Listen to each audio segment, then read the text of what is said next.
Sulit. Nah, kemudian saya melihat ini adalah satu proses bernegara, di pertanyaan Jen tadi. Kita di bernegara aja. Kalau bernegara itu bukan soal semata-mata siapa menang, tapi bagaimana tatanan bernegara itu dijaga, tatanan berdemokrasi itu dijaga. Jadi ketika kita menyaksikan kecurangan yang masif, yang kita lakukan lapor ke MK. Karena itulah cara beradab untuk menyelesaikan perbedaan. Ketika di MK pertama kali dalam sejarah Republik Indonesia ada gugatan MK di mana 3 hakim menyetujui gugatan. Betul ya teman-teman? Selama bertahun-tahun nggak pernah ada menyetujui, semuanya pasti menolak. Ini 3. Artinya apa yang kita sampaikan itu ada validitasnya. Ini cuma keseimbangan aja. Kalau tambah 1 lagi selesai itu. 4. Nah, jadi kami melihat perjuangan ini perjuangan panjang. Nah, saya kemarin dapat pertanyaan. Pak Anies itu kan jual beli suara ini masif. Gimana kita berharap Indonesia berubah kalau orang masih pada jual beli suara? Jual beli itu kan artinya ada yang beli, ada yang jual kan? Yang beli siapa? Calon. Yang jual? Pemilik suara kan? Masih ada jual beli itu. Jadi saya sampaikan, ya memang masih ada. Tapi saya kok optimis itu pelan-pelan akan bisa berubah. Kenapa? Kemarin Pilpres yang dukung kita nggak ada yang dijual, nggak ada yang dibeli. 40 juta suara orang adalah orang-orang yang tahan dengan imbalan dan tahan dengan tekanan. Ya. Jadi saya sampaikan, jangan khawatir, 40 juta nih kita mulai kemarin. Yang 40 juta itu sampai dengan sekarang selalu bisa bilang, saya punya harga diri loh. Saya nyoblos Anies bukan karena dibayar. Dan mereka nyoblos karena idenya, karena orangnya, karena apapun lah. Tapi yang jelas bukan karena uang, apapun faktornya. Mungkin karena senang keritingnya, mungkin karena serang apapun lah itu terserah. Tapi yang jelas bukan karena kita nggak ada duit. Baru apa? Nah, jadi 40 juta orang ini adalah bekal kita. Yuk ditambahin 40 itu. Jadi 60, jadi 80. Bukan nyoblos Aniesnya, tapi tidak terlibat dalam jual beli suara. Sehingga nantinya kita akan punya pembelajaran. Terus ada juga yang berpandangan, kenapa nggak pilihan tidak langsung aja Pak? Pemilihan di DPR, di MPR. Nah kalau ada yang pertanyaan begitu, ini kalau di rakyat yang nentuin jumlahnya adalah calon. Kalau dengan DPR nentuin jumlahnya siapa? Ya DPR-nya dong. Angkanya bisa nggak kira-kira itu. Lebih mengerikan daripada money politik di sini. Jadi walaupun kita sedang punya masalah, tapi ini adalah PR yang pelan-pelan akan bisa kita selesaikan. Jadi jangan dibubarin dulu. Yuk diterusin dulu ini.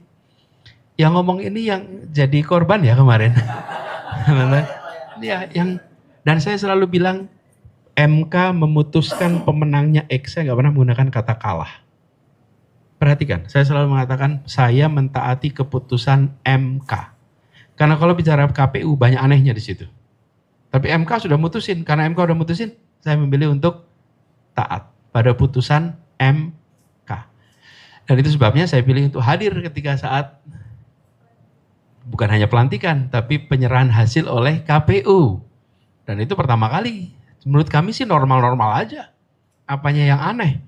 Kami ikut pertandingan, ada yang dimenangkan, ada yang tidak dimenangkan, kami datang. Kita tidak dimenangkan. Putusannya lewat MK. Jadi saya memilih untuk yuk kita bernegara dengan benar. Ingat yang dikerjakan hari ini dicatat oleh sejarah. Bukan sekedar soal peristiwa hari ini saja, tapi bagian dari membuat negeri ini lebih baik. Teman-teman akan ke rumah Bung Hatta. Akan ketemu keluarga Bung Hatta. Bung Hatta itu penjaga nalar Republik. Bung Hatta itu dicatat sampai sekarang bukan karena tepuk tangan orang hari itu, tapi karena sikap konsistensi dia saat itu. Jadi yang dicatat itu sikap-sikapnya. Nah ini kita harus sadari sekarang. Kita sedang berada dalam proses bernegara. Nah itu. Kemudian jangan khawatir tentang Indonesia ini sakitnya kronis itu. Kronis. Terus bagaimana kita punya harapan? Saya melihat masalah kita ini bertahap, Jen.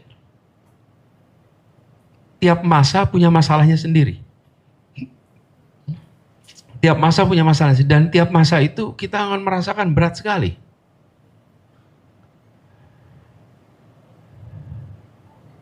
Tadi ada yang sebelah saya tinggalnya di Bogor. Anda tinggal di Bogor. Kalau tahun 60-an, dari Jakarta ke Bogor, malam begini, nggak ada yang mau lewat. Coba tanya, ada yang mau lewat Jakarta Bogor? Nggak ada. Kenapa? Begal di mana-mana. Begal di mana-mana. Yang begal itu bangsa asing. Bangsa sendiri. Bangsa sendiri. Gak berani keluar rumah antar kota. Jakarta, Bandung, gak ada yang mau jalan malam. Jakarta, Cirebon, gak ada jalan malam. Saya mau berikan ilustrasi bahwa tiap masa itu punya, sekarang Jakarta, Bogor jalan terus gak? Jalan. Malam juga jalan. Problemnya beda sekarang. Tapi tetap problem juga kan? Jadi kita ini setiap masa ada masalahnya. Lalu setiap masalah insya Allah ada jalan keluarnya. Nah kita yakin itu. Sekarang kita menyaksikan Maluku dengan kekayaan alam yang seperti itu. Ikan di sana itu produksi luar biasa dahsyat. Tapi sampai sekarang belum merasakan manfaatnya, bukan? Belum. Yang dibutuhkan di sana sederhana. Pengolahan ikan di Maluku. Kemudian kewenangan untuk mengolah di sana, betul nggak? Selama ini ditangkap, dibawa keluar. Akhirnya di sana nggak pernah dapat manfaat. Nanti begitu itu dibuat, berubah. Masalahnya nanti masalah baru lagi.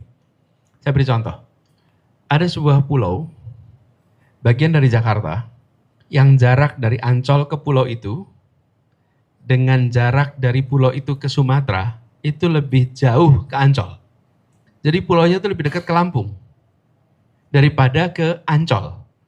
Tapi sama masih wilayah Jakarta, jadi warga di sana KTP Jakarta.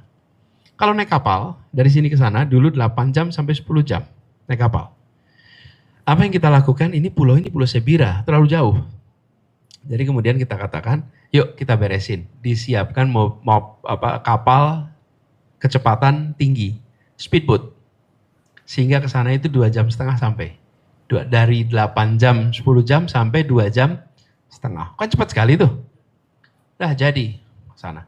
Waktu saya datang ke pulau itu, saya adalah gubernur pertama yang datang, terakhir gubernur ke sana tahun 91. Itu pun transit, pakai helikopter, mampir terus pergi. Saya datang ketemu dengan warga di situ, terus siapkan kendaraan cepat. Sesudah muncul kendaraan cepat, saya datang ke sana lagi. Pak, kita punya masalah baru. Apa? ATM.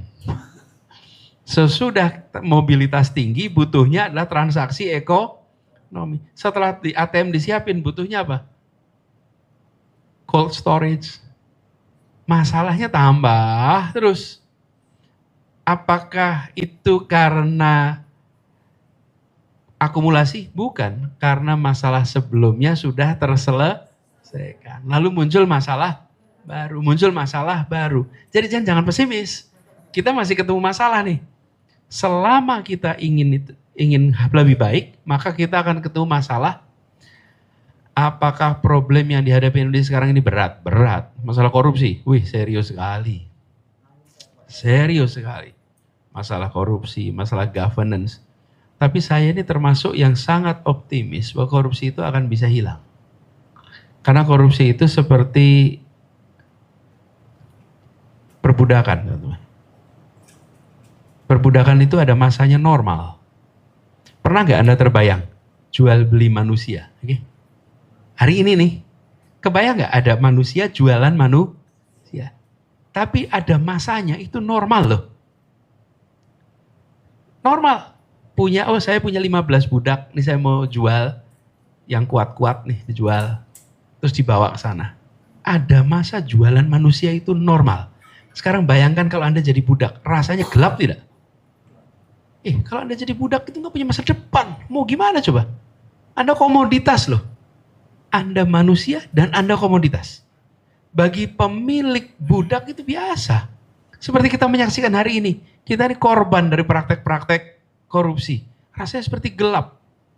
Tapi teman-teman, praktek seperti itu yang tidak adil itu tidak bisa langgeng. Apa yang terjadi? Penghapusan atas perbudakan. Rasialisme saja. Di Eropa sampai tahun 40-an, rasialis itu normal. Di Amerika sampai tahun 60-an, meja restoran dipisah antara hitam dan putih, itu normal. Kebayang nggak teman-teman sekarang? Kalau datang ke restoran, terus ini adalah untuk orang kulit putih, ini untuk kulit hitam. Primitif sekali, bukan? Nah, praktek korupsi dengan kemajuan digitalisasi, ini nantinya akan sangat mudah untuk bisa dikendalikan.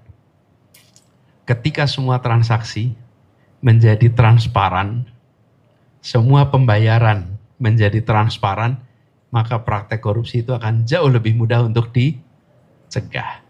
Apakah nol? Nggak mungkin kalau nol. Tapi apakah bisa ditekan? Seperti hari ini. Apakah hari ini rasialisme itu hilang? Apartheid masih. Itu di Palestina masih ada apartheid. Di Afrika Selatan masih ada apartheid sampai tahun 90-an. Betul nggak teman-teman? Jadi anomali pasti ada, tapi kecenderungan umum adalah kita menuju tata kelola yang benar. Ke depan, kalau Anda punya perusahaan, laporan keuangannya tidak baik, bisa nggak Anda dapat investor? Nggak bisa. Kalau laporan keuangannya tidak berintegritas, bisa nggak dapat investor? Nggak ada. Masa depan adalah masa di mana integritas kata kunci. Jadi negara ini pun begitu. Lama-lama kita akan memaksakan menuju ke sana. Tapi itu perlu waktu dan perlu diusahakan. Nah, kita semua harus jadi bagian yang mengusahakan itu. Saya nggak pesimis dengan itu, cuman kita perlu waktu. Pertanyaannya berapa lama? Umur manusia lebih pendek daripada umur bangsa. Jadi jangan kita mengukur perkembangan bangsa dengan umur manusia. Yang penting selama kita hidup, kita kontribusi untuk perbaikan. Kira-kira gitu, mantap. Lalu Tegar, tadi soal kenakalan, soal remaja, masalah-masalah itu. Dari pengalaman kami, bangun kepercayaan pada mereka, jangan buru-buru ke pemerintah. Bangun kepercayaan pada komunitas yang terlantar ini, yang tidak punya KTP, tidak punya KK, itu dulu dibangun kepercayaan. Jadi Anda datang, membuat mereka percaya pada Anda, lalu mereka semua Anda ikut identifikasi, Anda ikut dorong untuk mereka punya kegiatan, bikin aktivitas yang mereka senang. Sehingga tertarik. Jangan buru-buru ngomong soal kami mau mencatat Anda. Di mata mereka, negara itu menakutkan. Karena mereka terbiasa hidup tanpa kepastian. Jadi, baiknya Anda bangun kepercayaan, sesudah itu ada, usul saya, jangan ke dinas sosial, tapi langsung ke wali kota. Langsung. Kenapa? Kalau di dinas belum tentu memandang ini sebagai sebuah masalah yang diselesaikan. Tapi ini beban yang nambahin kerjaan gak perlu. Oke, tapi kalau ketemunya dengan wali kota, maka wali kota akan memandang ini sebagai masalah sosial yang dia perlu peduli. Ngomong ke wali kota, nanti baru diturunkan. Kira-kira gitu.